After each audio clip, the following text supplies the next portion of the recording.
AITA for unintentionally getting a midwife fired? I'm active duty military.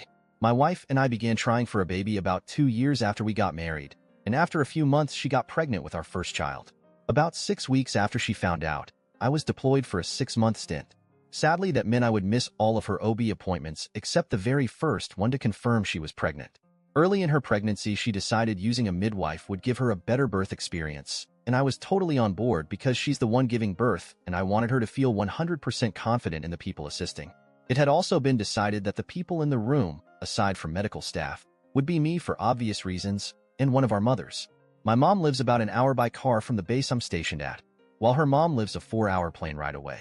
Ideally, her mom would be able to get there in time, but she loves my mom too and was okay with her being there if labor went fast and her mom couldn't make it in time. Fast forward to me getting back from the deployment and her being really close to giving birth. Like due in a week close. She was supposed to have an OB appointment that I would be able to go to, but ended up going into labor very early on the morning of the appointment. We go to the civilian hospital and they confirm she's in active labor. I called her mom, who immediately booked a flight that would have gotten her here at about noon. Then my mom, who came to the hospital a few hours later. A while later, the midwife comes in to see my wife and was rude from the start. My wife told her I was back from deployment and she calmed down a little, but was still clearly not happy I was in the room. Especially once I started cracking jokes to try to distract my wife from the pain of the contractions. Then the midwife glared at me and told me to take this seriously and have respect for my wife while she's in pain. I thought her hostility was weird, but was more focused on my wife and doing all I could to support her. As it got closer to noon, my wife was almost 9 centimeters dilated, and so I decided not to go pick up her mom from the airport and had her take a cab instead, so I wouldn't have to leave for over an hour to drive to the airport. When her mom did get to the hospital, I left the L&D floor briefly to go downstairs and pay the cab driver so her mom wouldn't need to. As the cab is pulling up, I got a call from my mom telling me the OB and midwife were there and the baby was coming fast. Of course, I rushed back up there after tossing some cash to the cab driver, so her mom and I could be there for the birth. When I got back to the L&D floor, my mom was in the waiting room since she had to step out to make the phone call and also knew she would be waiting outside.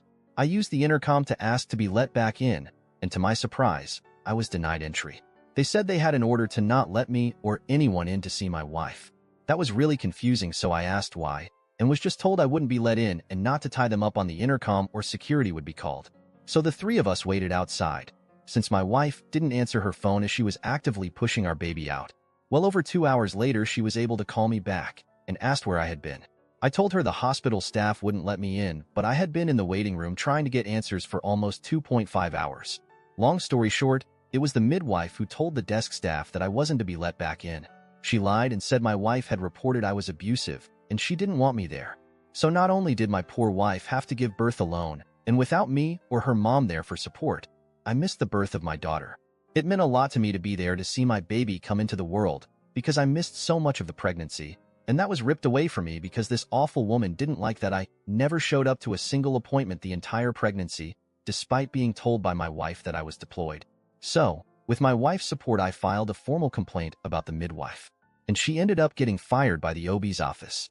My wife is naturally on my side, but some of our friends have said I was wrong to make such a big deal out of it and taking away the woman's livelihood. Was I the age for reporting her, which caused her to lose her job?